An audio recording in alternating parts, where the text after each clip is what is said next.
Hi students, today we will learn the first chapter for state board chemistry, that is the some basic concepts of chemistry. So I will be using English and Marathi language in order to make you understand this chapter. So let's start. Now, when I say chemistry, so what is the definition of chemistry? So chemistry, we can say that it is a branch of science which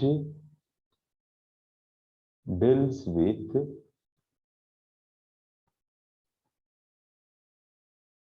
composition, properties, and interaction of matter. So these three things are very important: composition, properties, and one more I can say, that is interaction of matter. याचा आपण अभ्यास करतो केमिस्ट्रीमध्ये. जर broad स्केलवर बघायला गेलो तर, किंवा अजून आपण कसं म्हणू शकतो, chemistry is study of matter in which we are focusing on the physical and the chemical properties. नंतर प्रश्न पडतो की मॅटर म्हणजे काय. मॅटरला सिंपल वे मध्ये आपण डिफाइन असं करू शकतो, it is anything which occupies space, space म्हणजे त्याला व्हॉल्यूम आहे, and has a mass. मास आणि व्हॉल्यूम असलेल्या सर्व गोष्टींना आपण मॅटर म्हणू शकतो. मग मॅटरचे फिजिकल स्टेट्स काय आहेत, आपण लोअर स्टँडर्ड मध्ये चांगल्या प्रकारे अभ्यास केला आहे. फिजिकल स्टेट्स कोणत्या कोणत्या स्वरूपामध्ये भेटू शकतो matter. Physical states of matter, there are three: solid, liquid and gas. तर हे तीन फिजिकल स्टेट्स आहेत. मग आता प्रश्न पडतो की अजून how we can classify the matter on the basis of composition. सोपं विद्यार्थी मित्रांनो, मॅटरला मी जसं म्हटलं तुम्हाला, मास आणि व्हॉल्यूम आहे आपल्याकडे, अशा गोष्टींना आपण मॅटर म्हणतो. त्याच्यामध्ये त्याचे broadly we can classify into two categories. One is the pure substances. आता प्युअर सबस्टन्सेस म्हणजे these substances will have definite composition. याच्यामध्ये पहिली गोष्ट लक्षात ठेवायची तुम्हाला प्युअर मध्ये, की यांचं कंपोजिशन कसं आहे, डिफिनाइट. डिफिनाइट कंपोजिशन, किंवा आपण कसं म्हणू शकतो की हे सिंगल सबस्टन्सेसने बनलेले आहेत. म्हणजे जर वॉटर घेतलं तर वॉटरमध्ये फक्त H2O असणार. प्युअर मेटल घ्या, ॲल्युमिनियम घ्या, आयर्न घ्या, तर त्यांच्यामध्ये तोच कंपोनंट असणार, सिंगल सबस्टन्सेस. तर सेकंड पॉइंट काय लिहिल मी, they are made up of single substances. त्यांना आपण प्युअर सबस्टन्सेस म्हणणार. आता एक्झाम्पल काय घेऊ शकतो मी, एक्झाम्पल आपण म्हणू शकतो प्युअर मेटल्स, तोच कंपोनंट फक्त. जसं की ॲल्युमिनियम घेतला, AL stands for aluminium, Fe घेतला, Fe स्टँड्स फॉर आयर्न. आता ह्या प्युअर सबस्टन्सेस कॉम्बिनेशन होऊन आपल्याला काय मिळू शकतं, मिक्सचर्स मिळू शकते. मिक्सचर्स. तर मग मिक्सचर्स मध्ये एक लक्षात ठेवायचं की they R combining in the variable composition. तर मग इथं पॉईंट कसं लिहिणार मी, की आपण नाही सांगू शकत बाबा एकदम फिक्स कंपोजिशन असेल म्हणून.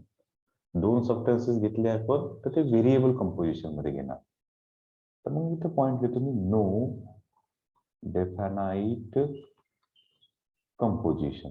कारण की हे कसं आहे, प्युअर सबस्टन्सेसने मिळून बनलेले असतात. No definite composition.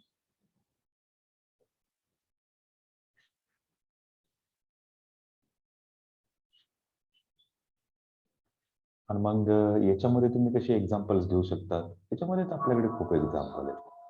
तर जसं जर मी तुम्हाला म्हटलं,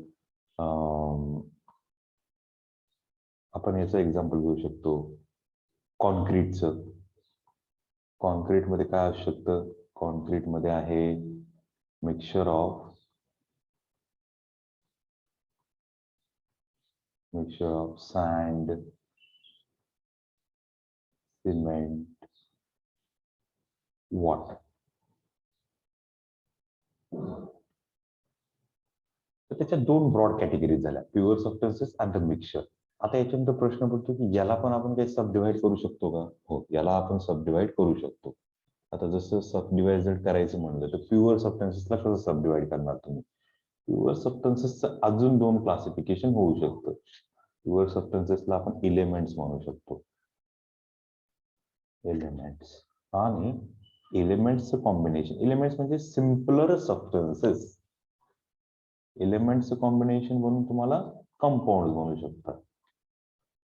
These are the two subtypes of the pure substances. Elements मध्ये आपल्याकडे आहेत मेटल्स, आपल्याकडे आहेत नॉन मेटल्स. मेटल्स म्हणजे गुड कंडक्टर झाले, हीट इलेक्ट्रिसिटीचे. त्याच्या प्रॉपर्टीज अजून मी एक्सप्लेन करेन. Non metals bad conductor. आणि असे काही एलिमेंट आहेत जे दोन्ही पण प्रॉपर्टी दाखवतात, त्यांना आपण म्हणतो मेटलाइज. कंपाऊंड्स मध्ये एलिमेंटचं कॉम्बिनेशन. एक्झाम्पल जर घेतलं तुम्ही तर वॉटर घेऊ शकता, compound. Example water, hydrogen element आणि ऑक्सिजन एलिमेंटचं कॉम्बिनेशन बनतं. नंतर मग मिक्सचर्स मध्ये कसं क्लासिफाय करणार यांना? मिक्सचर्सला दोन प्रकारे करू शकतो आपण. एक आहे तुमच्याकडे होमोजिनियस मिक्सचर. Homogeneous mixture. आता होमोजिनियस मिक्सचर म्हणजे काय? की ज्याच्यामध्ये युनिफॉर्म कंपोजिशन आहे. म्हणजे जर तुम्ही दोन सबस्टन्सेस जर ऍड केले तर एक सबस्टन्स दुसऱ्यामध्ये युनिफॉर्मली मिक्स होतो. तर काय पॉईंट सांगितलं मी इथे? I have mention you that here uniform composition. Uniform composition. किंवा याला आपण म्हणू की हा एका सिंगल फेज मध्ये तुम्हाला बघायला मिळेल. कसं बघायला मिळेल? हा सिंगल फेज मध्ये. जरी पण तुम्ही दोन सबस्टन्सेस ऍड केले तरी कसं, ते आपण बघू. आता एक एक्झाम्पल घेतो. समजा आपण एक्झाम्पल घेतलं sugar. Day to day example घेऊ, शुगर और सॉल्ट इन वॉटर. आपण ऍड केलं. आता जर शुगर कम्प्लिटली डिझॉल्व्ह झाली, एक बेकर काढतो मी, त्याच्यामध्ये तुम्हाला मी दाखवतो.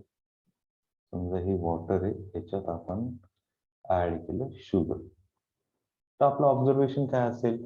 आपल्याला एक क्लिअर सोल्युशन मिळेल. म्हणजे याचा अर्थ काय आहे?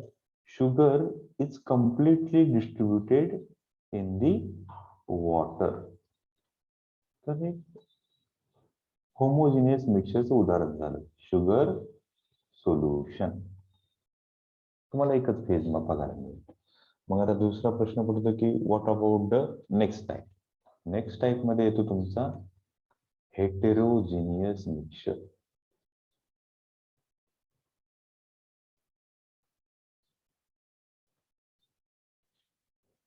आता हेटेरोजिनियस मिक्सचरवर थोडंसं फोकस करू. हेटेरोजिनियस मध्ये आपण म्हणणार की नो युनिफॉर्म कंपोजिशन, म्हणजे एकमेकांमध्ये ते कंपोनंट किंवा प्युअर सबस्टन्स डिस्ट्रीब्यूट नाही होणार.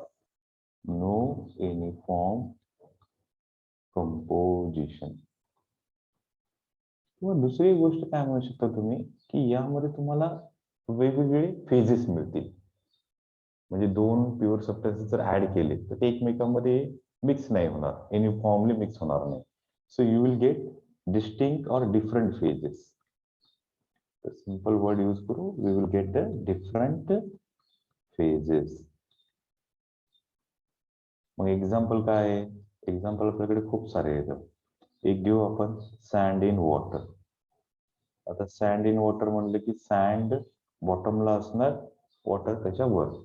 किंवा तुम्ही ऑइल इन वॉटर घेऊ शकता, ऑइल फ्लोट होणार, वॉटर खाली. तर ते वेगवेगळे फेजेस तुम्हाला इथं मिळतील. आता सँड जर घेतली तर ऑब्विसली सँड पार्टिकल्स खाली राहतील आणि त्याच्यावर वॉटर राहील.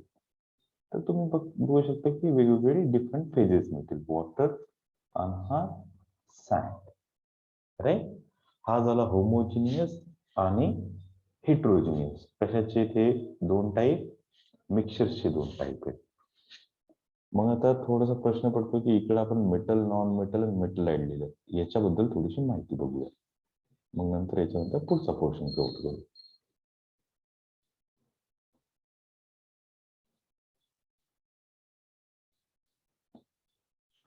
आता मेटल्स बघू. मेटल्सच्या प्रॉपर्टीमध्ये आपण कोणते कोणते बघितले? मेटल्समध्ये आपण घेऊ शकतो आयर्न घेऊ शकतो आपण. हे एक्झाम्पल सांगितलं मी. ॲल्युमिनियम घेऊ शकतो आपण, कॉपर घेऊ शकतो आपण, एक्सेट्रा. तर मेटल्समध्ये कोणत्या कोणत्या प्रॉपर्टीज असतात? पहिला तर आहे मेटल्समध्ये त्यांचं अपिरियन्स कसं असतं, शायनी अपिरियन्स, किंवा त्याला आपण लस्टरस म्हणू शकतो. काय म्हणणार आपण मेटल्सला? Generally they have shiny appearance. त्यालाच बऱ्याच ठिकाणी तुम्ही एक शब्द बघितला असेल, lustrous. They are lustrous in appearance. नंतर मग आपण दुसरा पॉइंट काय म्हणू शकतो की दे आर गुड कंडक्टर. म्हणजे इलेक्ट्रिसिटी हीट चांगल्या प्रकारे कंडक्ट करू शकतात. म्हणूनच आपण इलेक्ट्रिकल अप्लायन्सेस मध्ये मेटल्सचा यूज करतो. खूप साऱ्या ठिकाणी जिथे हीटचं अप्लिकेशन आहे तिथे सुद्धा मेटल्सचा यूज करतो.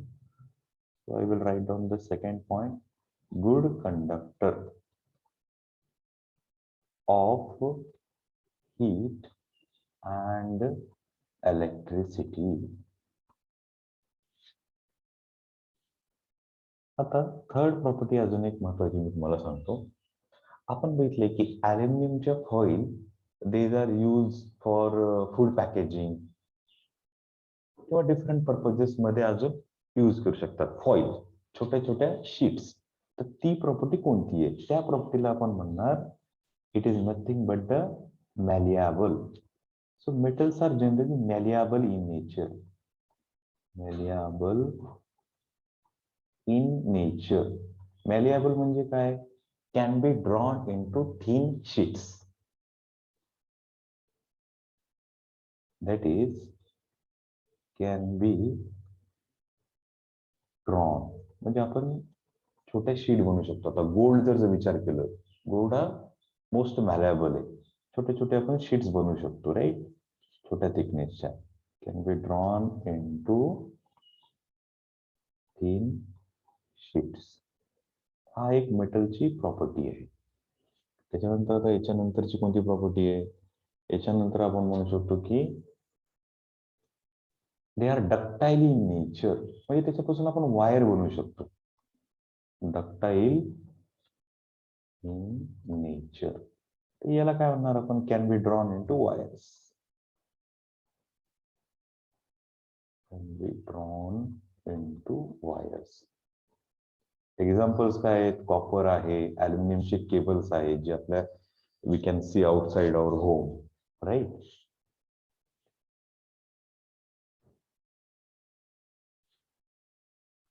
आणि मग नंतर तुम्ही म्हणू शकता की generally metals are hard. Exception आहे sodium. So metals are hard असतात except sodium. Accept sodium, Na symbol आहे त्याचा.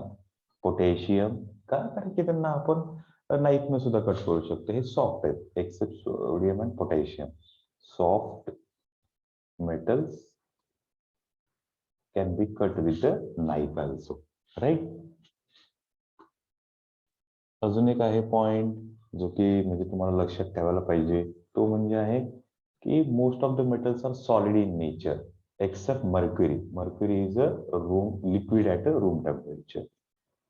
मर्क्युरी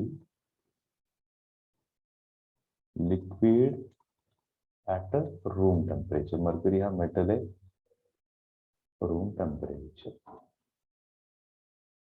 मर्क्युरीचा यूज आपण थर्मामीटर मध्ये करतो कारण की त्याचा कोइफिशियंट ऑफ एक्सपान्शन जास्त आहे आणि तोच असा मेटल आहे जो की लिक्विड आहे.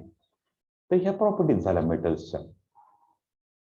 तुम्हाला हे क्लिअर व्हायला पाहिजे मेटल्सच्या प्रॉपर्टीज. पहिला जसं आपण शायनी अपिअरन्स बघितला, गुड कंडक्टर, नंतर मॅलिएबल आणि डक्टाईल, ह्या दोन प्रॉपर्टीज लक्षात राहायला पाहिजेत. Hard and then mercury liquid at a room temperature. तर त्याच्यानंतर आपण फोकस करूया नॉन मेटल्सच्या प्रॉपर्टीवरती.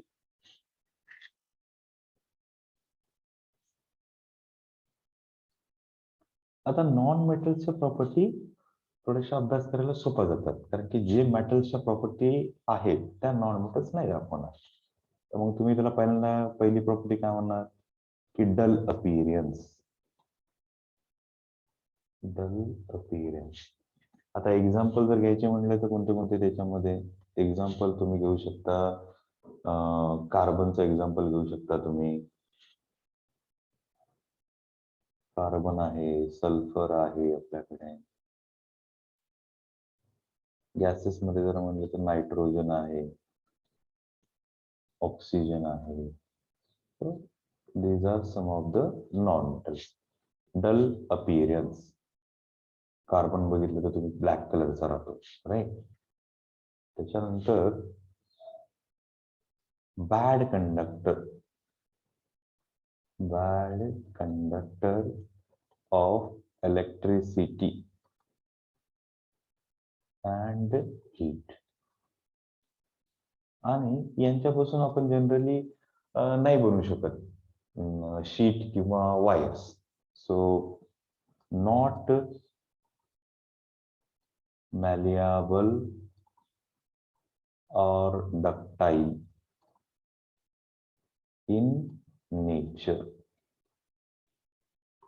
याच्यात काही एक्सेप्शन्स आहेत, तर एक्सेप्शन्स पण मी तुम्हाला सांगतो. एक्सेप्शन्स मध्ये कसं आहे, graphite. Graphite is a good conductor. Exception पण पॉइंट कव्हर करू, पण त्याच्यानंतरचे बाकीचे एक्सेप्शन मध्ये तुमचा आला ग्राफाइट.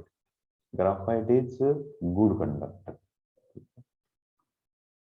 कारण त्याचं रिझन काय, त्याच्यामध्ये एक फ्री इलेक्ट्रॉन अवेलेबल असतो. Good conductor of heat and electricity.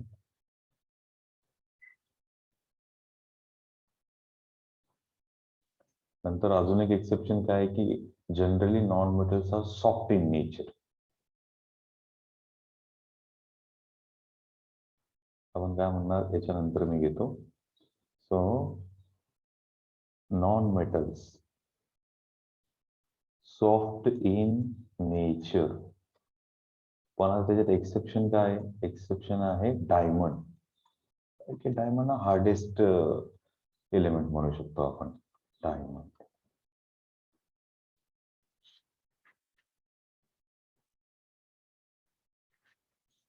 ह्या काही आपण प्रॉपर्टीज बघू शकतो. आता मग जर तुम्ही म्हटलं तर non metals generally solid, liquid आणि गॅस तिन्ही स्टेट मध्ये ऑकर होतात. So they occur in the solid, liquid and gas. Liquid म्हणलं तर ब्रोमीन आहे. Solid, liquid and gas, these are the physical states. आता याच्यानंतर मग तिसरी एक कॅटेगरी बघितली तुम्ही, ती म्हणजे मेटलाइट्स.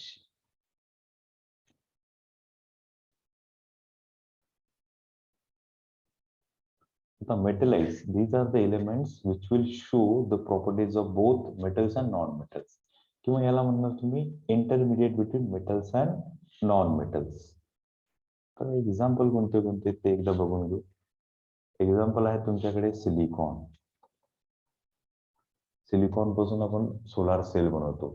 तुम्ही जर पाहिलं असेल तर ट्रॅफिक सिग्नलवर जर सोलार सेल असते तर तिथे तुम्हाला silicon you can observe. Then few more are there, germanium, किंवा डायोड्स मध्ये सुद्धा आपण यूज करतो, जर्मेनियम अँड आर्सेन. आणि याचं रिझन काय आहे की हे दोघांच्या पण प्रॉपर्टी दाखवतात. आर्सेन, त्याचा पॉइंट कसा लिहिणार आपण? So these are showing properties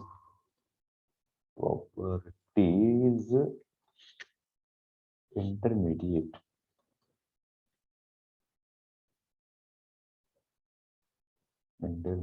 between metals and non-metals.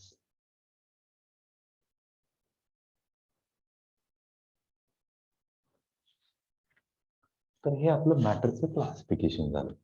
तर तुम्हाला एकदम चांगल्या प्रकारे आता क्लासिफिकेशन क्लिअर झालं पाहिजे. आपण एकदम क्विकली रिकॅप करू आणि नंतर त्याच्यानंतर दुसरा पॉइंट बघू. तर तुम्हाला एकदम क्लिअर झालं पाहिजे की आता आपण मॅटर बघितला. मॅटर मध्ये दोन क्लासिफाय केले आपण, प्युअर सबस्टन्सेस आणि त्याच्यानंतर इकडच्या साईडला आपण बघितलं की प्युअर सबस्टन्सला मिक्स केले तर मिक्सचर्स मिळू शकतात. मग याच्यामध्ये आपण आणखी दोन सब डिवाइड केले, याला एलिमेंट्स म्हटलं आपण, सिम्पलर सबस्टन्सेस त्यांच्यापासून कंपाऊंड्स. पुन्हा अजून एलिमेंटला सब डिवाइड केलं आपण, मेटल्स, नॉन मेटल्स आणि मेटलाइट्स. आणि इकडे आपण बघितलं की दोन प्रकारचे मिक्सचर असतात. एक शुगर सोल्युशन घेतलं, सँड इन वॉटर घ्या किंवा तुम्ही ऑइल इन वॉटर घ्या. तर एक झाला आपला होमोजिनियस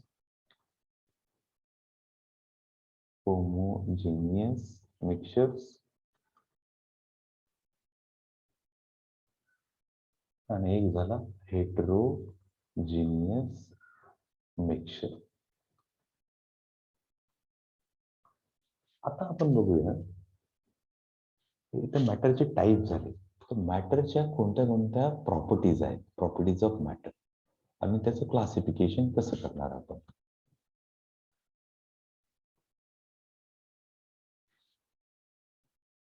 नंतरचा पॉइंट आहे आपला महत्वाचा, तो म्हणजे कॅरेक्टरिस्टिक प्रॉपर्टीज काय आहेत. Properties of matter. जनरली आपण बघतो की दोन प्रकारे आपण सब डिवाइड करू शकतो याला. पहिला आहे आपल्याकडे फिजिकल प्रॉपर्टी.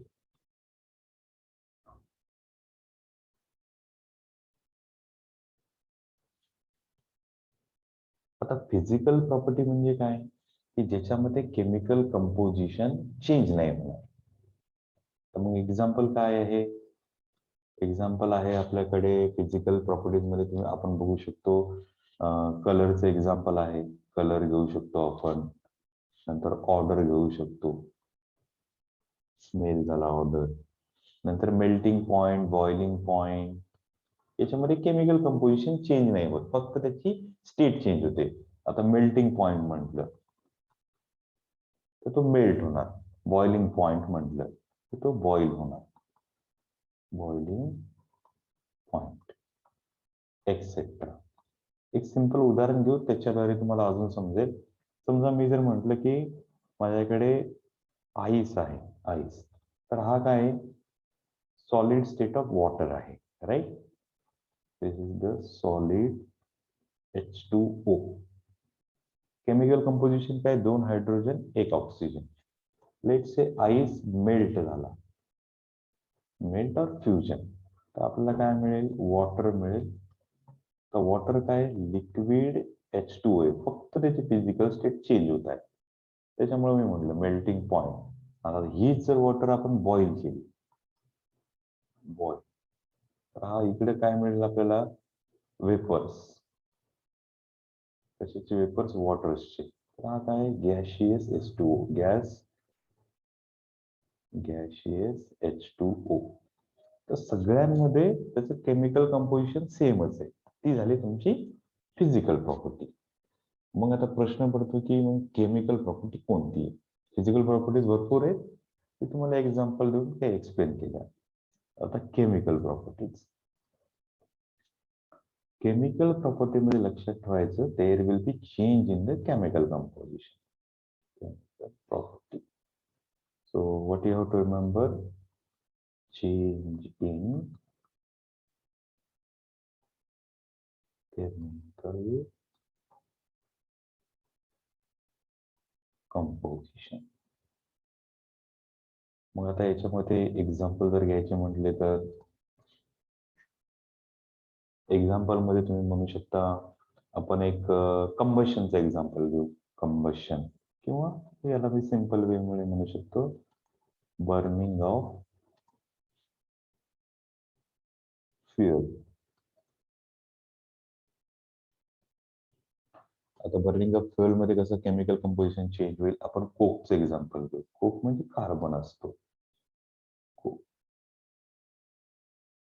तर कार्बन जर घेतला मी, कार्बन त्याचं बर्निंग झालं in presence of oxygen. Complete burning जर झालं तर तुम्हाला काय मिळेल? CO2 मिळेल, राईट? Carbon plus CO2. समजा जर अजून एखादं आपण एक्झाम्पल घेतलं, मॅग्नेशियम वायरचं एक्झाम्पल जर घेतलं, मॅग्नेशियम वायर बर्निंग. मॅग्नेशियम काय आहे? Mg मेटल आहे. त्याचं जर आपण कंबशन घेतलं तर आपल्याला मॅग्नेशियम ऑक्साईड मिळेल. आता तुम्ही इथे चांगल्या प्रकारे ऑब्झर्व करू शकता, chemical composition is changing, right? In the product is different, reactant is different. त्याचं नाव काय? Carbon dioxide. कार्बन डायऑक्साईड मिळाला इथे. इथे काय मिळाला? मॅग्नेशियम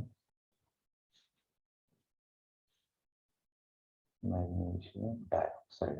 मॅग्नेशियम ऑक्साईड मिळाला, डायऑक्साईड ऑक्साईड. ठीक आहे. मग why we have discussed this physical and chemical properties? Because we want to see how we can measure these properties. Now the next important point is, what are the different systems available in order to measure this property, or what are the units we have?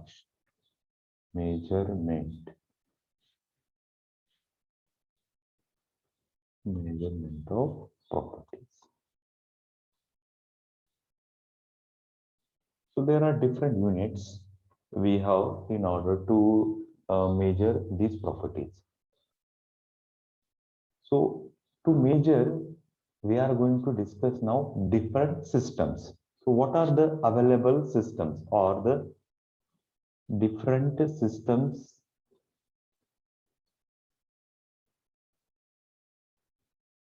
एक एक आपण discuss करूया. Different systems for property measurements, for measurement of properties.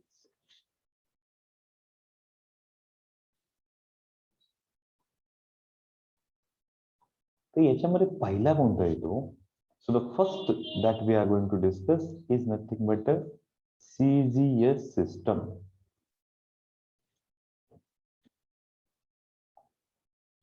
तर सोपं आहे विद्यार्थी मित्रांनो. C मध्ये काय? सी म्हणजे काय म्हणणार तुम्ही? सी ला म्हणणार तुम्ही सेंटीमीटर.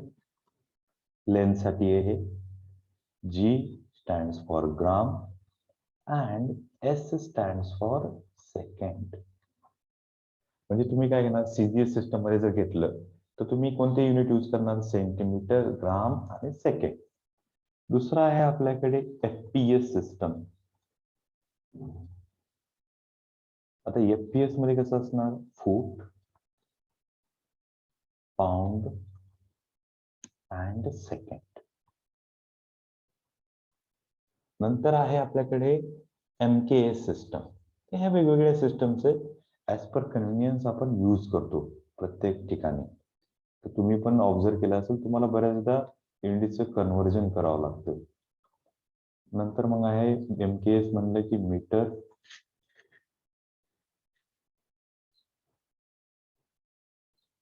Kilogram and second. आता ह्या तर वेगवेगळ्या झाल्या, परंतु 1960 मध्ये international general conference of weights and measures तर यांनी काय केलं, मेट्रिक सिस्टमला रिवाइज करून त्याला त्यांनी नाव दिलं की इंटरनॅशनल सिस्टम ऑफ युनिट्स. काय सांगितलं विद्यार्थी मित्रांनो, मी फोकस करा. So in order to avoid the confusion, we have now SI units. What is SI?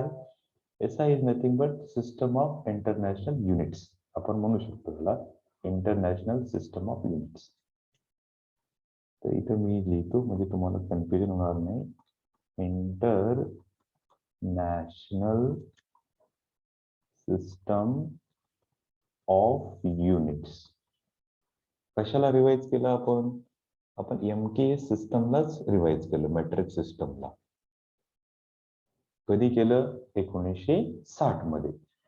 त्याच्यानुसार वी हॅव 7 फंडामेंटल युनिट्स. त्याच्याबद्दल आपण डिस्कस करू आणि नंतर मग पुढचा पार्ट बघू.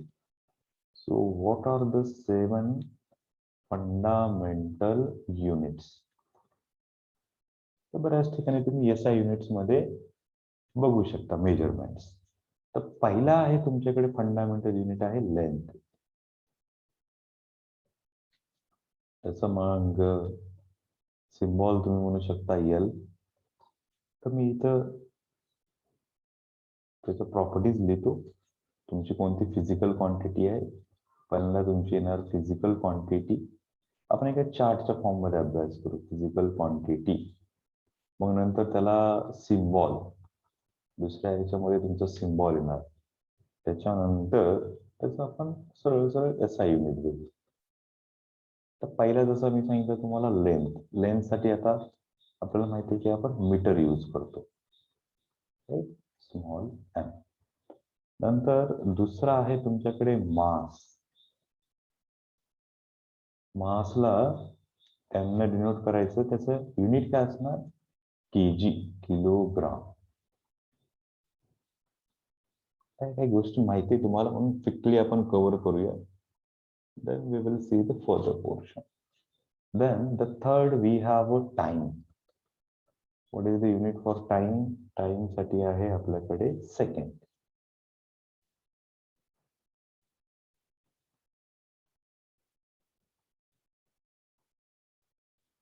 नंतर फोर्थ युनिट आहे इलेक्ट्रिक करंट. इलेक्ट्रिक करंट पण आपल्याला माहिती आहे एम्पियर मध्ये आपण मेजर करतो. तुम्ही जर if you observe the meter, electric meter at home, so you will observe the rating also. Ampere आणि व्होल्टेज मध्ये रेटिंग असते, एम्पियर.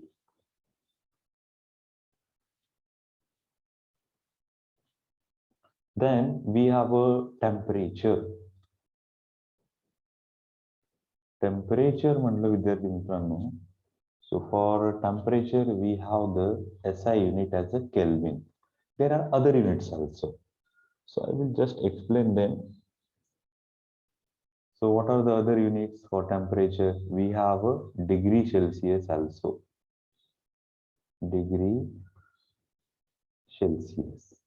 तर त्याचा दुसरं युनिट काय आहे तुमच्याकडे?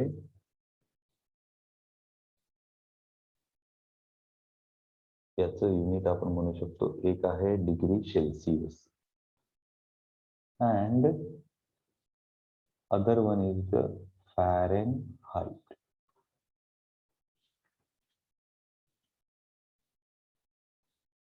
तर मग यांच्यामध्ये रिलेशन काय?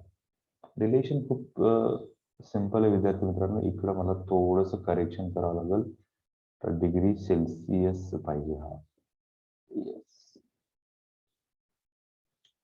आता सिंपल आहे. यांच्यामध्ये रिलेशन कसं आहे? समजा केल्विन आणि डिग्री सेल्सिअस म्हणलं, kelvin is equal to degree Celsius plus 273 असतं. नंतर Fahrenheit is equal to 9/5 degree Celsius plus 32 असतं. या दोन रिलेशन खूप महत्वाचे आहेत आपल्यासाठी. ते तुम्हाला एकदम चांगल्यानं लक्षात राहायला पाहिजे.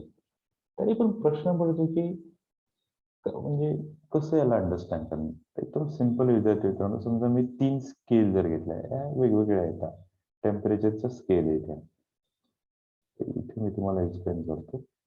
आपण म्हणू की पहिली आहे आपली केल्विनची स्केल, केल्विन. आता समजा ही केल्विन झाली, ही झाली तुमची सेल्सिअस आणि ही झाली फॅरनहाइट.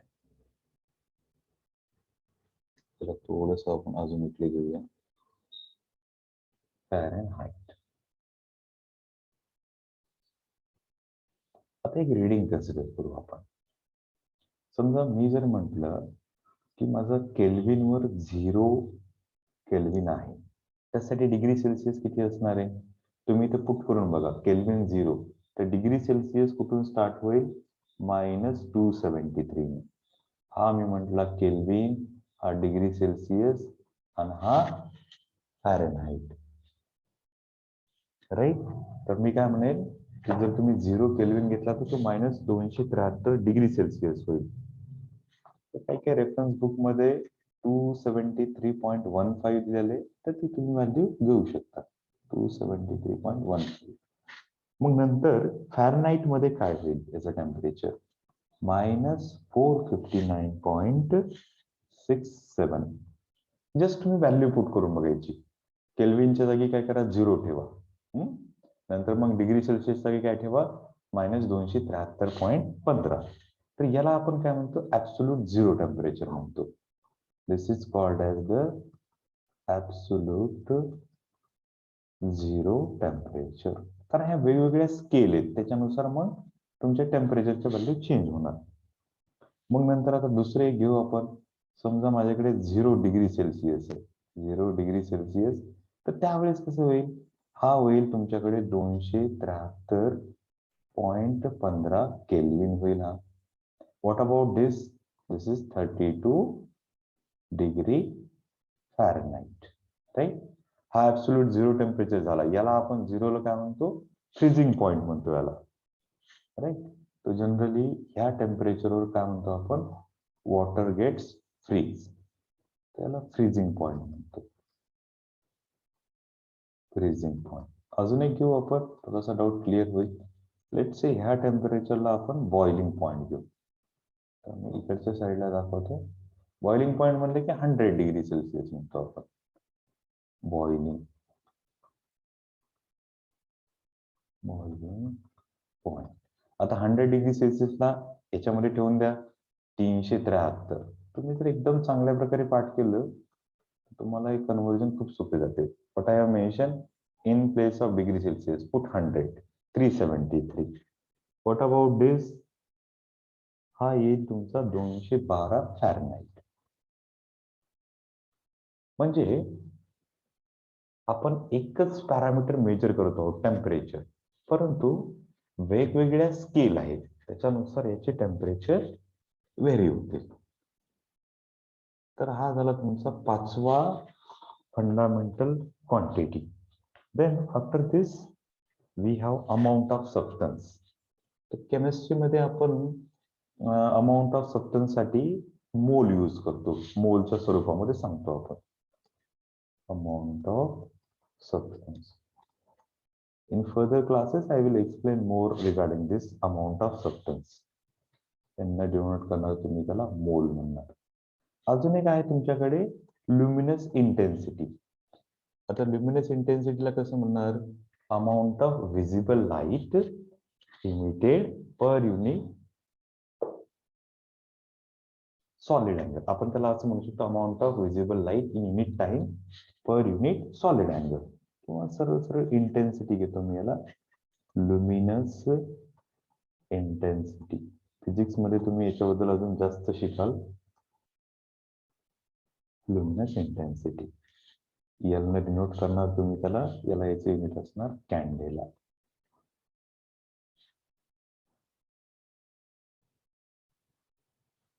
राईट. तर ह्या तुमच्या झाल्या 7 फंडामेंटल क्वांटिटीज. आय होप विद्यार्थी मित्रांनो तुम्ही हे 2 पॉइंट शिकला असताल चांगल्या प्रकारे. After this I am going to explain the different laws of chemical combination. याच्या नंतरचा पॉइंट काय आपण डिस्कस करणार आहोत? लॉज ऑफ केमिकल कॉम्बिनेशन, म्हणजे एलिमेंट कशी कंबाईन होतात, तर त्यांचे लॉज आहेत. So I am going to explain each and every law in detail. So please stay with me and we will continue our learning.